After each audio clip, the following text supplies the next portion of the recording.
भाजपचे आमदार राम कदम आपल्या सोबत आहे, आपण त्यांच्याशी बातचीत करणार आहोत। आदित्य ठाकरे यांच्याबाबत मुंबई पोलिसांनी खरं तर हायकोर्टामध्ये आज दावा केलेला आहे की आत्महत्याच होती दिशा सालियान यांची। कसं पाहता या एकंदरीतच प्रकरणाकडे, कारण भाजपने बऱ्याच वर्षापासून अशी मागणी केली होती की याची सखोल चौकशी व्हायला पाहिजे। आदित्य ठाकरेंचंही नाव जोडलं जात होतं। यानंतर दिशा सालियान यांच्या कुटुंबियांनी सुद्धा कोर्टामध्ये याचिका दाखल केली होती की याची पुन्हा एकदा सखोल चौकशी व्हायला पाहिजे।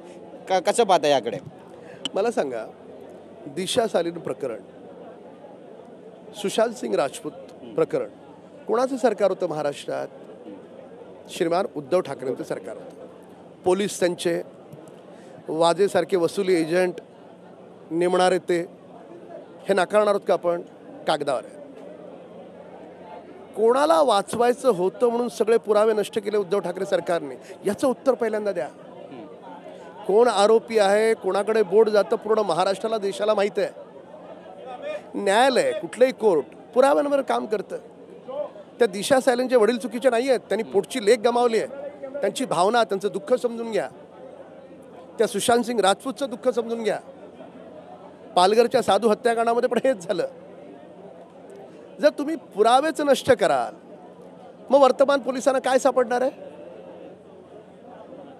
वर्तमान पोलिसांना जर पुरावेच सापडले नाही तर न्यायालय काय म्हणणार? तेच नेमकं झालंय।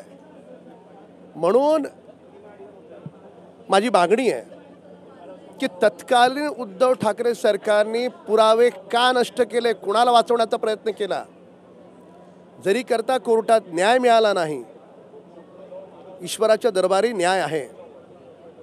तत्कालीन उद्धव ठाकरे सरकारनं हात जोडून दिशा सालियान परिवाराची माफी मागितली पाहिजे।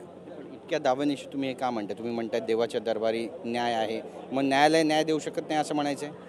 न्यायालयामध्ये न्याय देताना माणूस विसरतो, कागद विसरत नाही। म्हणून कागद लागतात, पुरावे लागतात। ते पुरावे, सरकार एक मोठी ताकद असते हो, पोलीस एक मोठी ताकद आहे। सरकार आणि पोलीस एक झाले आणि षडयंत्र रचून जर ठरवलं की आपल्याला सगळेच पुरावे नष्ट करायचे, किती वेळ लागतो?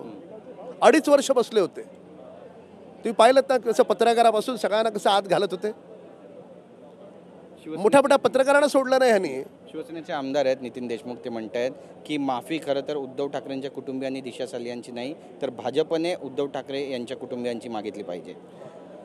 आरोपात फसवला मानहानीचा दावा। महाराष्ट्राच्या देशाच्या जनतेच्या मनामध्ये जेव्हा जेव्हा दिशा सालियान नाव निघतं, कोणाला कापर भरायचं? कोणाला कापर भरायचं सांगा ना? कोणाचे हात थरथरायचे? का थरथरायचे? जर पारदर्शी होतं तर त्याच वेळेस हे प्रकरण सीबीआयला का नाही सोपवलं? आता भूमिका नेमकी काय असेल भाजपची? तत्कालीन उद्धव ठाकरे सरकारनं दिशा सालियान परिवाराची माफी मागितली पाहिजे। न्यायालयामध्ये पुरावे नाहीत, कारण ह्यांनी संपवलेत, नष्ट केलेत, म्हणून तिच्या वडिलांना न्याय मिळाला नाही। पण याचा अर्थ असा अजिबात होत नाही की त्यांचे हात या आरोपामध्ये, ह्या खुनामध्ये माखलेले नाहीत, असा अर्थ होत नाही। ते हात बरबटलेलेच आहेत। नक्कीच, धन्यवाद आमची बातचीत केल्याबद्दल। तर हात बरबटलेले आहेत ठाकरे कुटुंबियांचे, असा दावाच करतायत, आरोपच करतायत राम कदम, भाजपचे आमदार आहेत घाटकोपरचे। आणि आता या प्रकरणामध्ये पुढची कारवाई नेमकी काय होणार आहे पाहणं महत्त्वाचं ठरेल। कॅमेरा पर्सन योगेश गुरवसह गिरीश गायकवाड, TV9 मराठी, मुंबई।